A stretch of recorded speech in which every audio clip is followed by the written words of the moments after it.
Hello website people, going to read to you from the Monkey Cage blog site.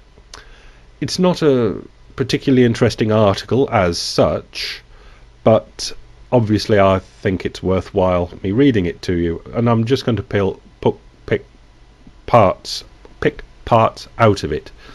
It's entitled State of the World, Will 2011 Be the Next 1989? And it's asking about why people get out onto the streets and what happens from there. So he starts with, I am guessing that by now most readers of politics-related blogs will have had their fill of State of the Union analysis. That's in the US, and I had my fill even before it started. So I wanted to take this opportunity to shift the conversation to what I think has the opportunity to be the most important political development of 2011. Has the opportunity to be the events that have transpired in Tunisia over the past month. I don't know if you've heard about it, but they're kicking off in Tunisia. They had a leader that had been in charge for 25 years or something like that, which is always a bad sign.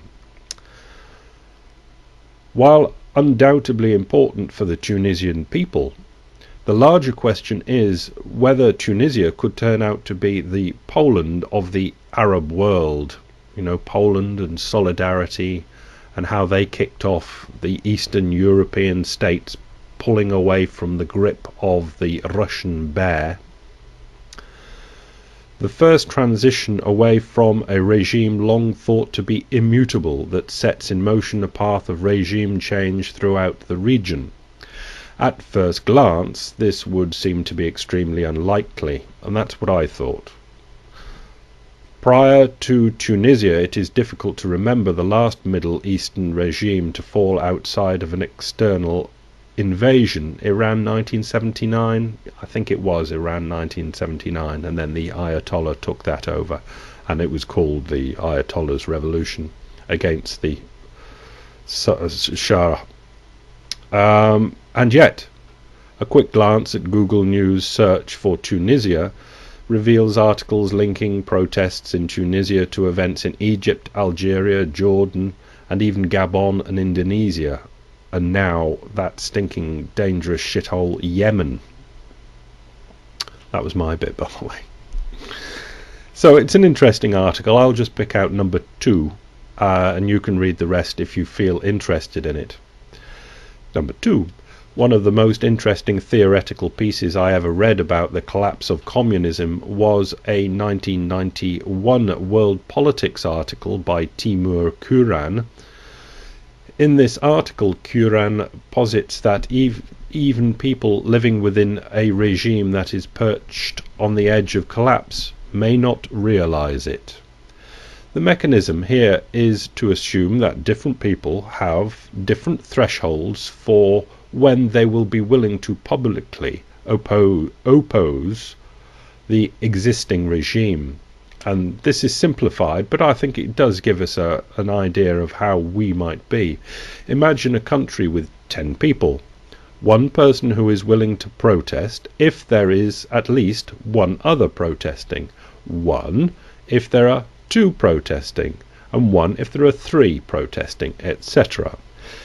It is a stable equilibrium for no one to protest. However, if something happens to put just one person out on the streets, say a particularly difficult interaction with the authorities, or hypothetically speaking an emotional response to someone setting themselves on fire, as happened in Tunisia, and there have been copycat self-immolations in Egypt and Jordan, and I think maybe even Syria as well, then suddenly everyone ends up protesting. You can see the idea there, and I think there's a good amount of, it's very basic, but I think there's a solid foundation for what could be a fact there.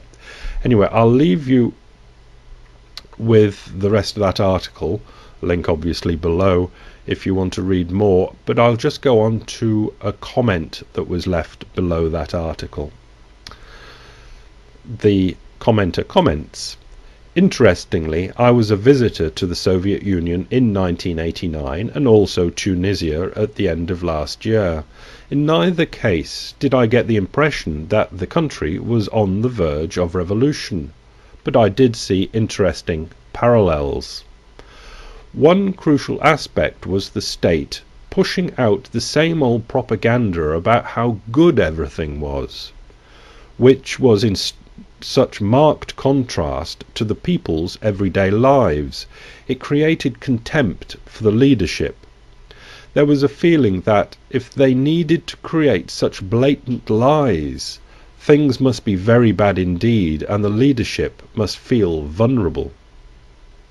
Last paragraph. I can see parallels in the US today, but the major difference is the average Russian in 1989 or Tunisian in 2011 is actually more aware of society than the average American is today.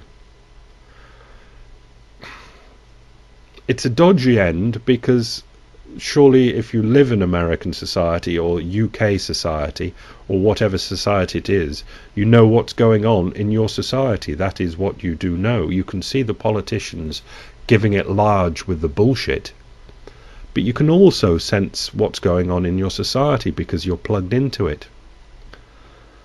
Anyway, I think it's an interesting enough article to give us a hint of how things do happen seemingly from nowhere, and the people can never be discounted. You can't ever ignore them because they're only one demonstrator on the streets away from getting onto the streets themselves.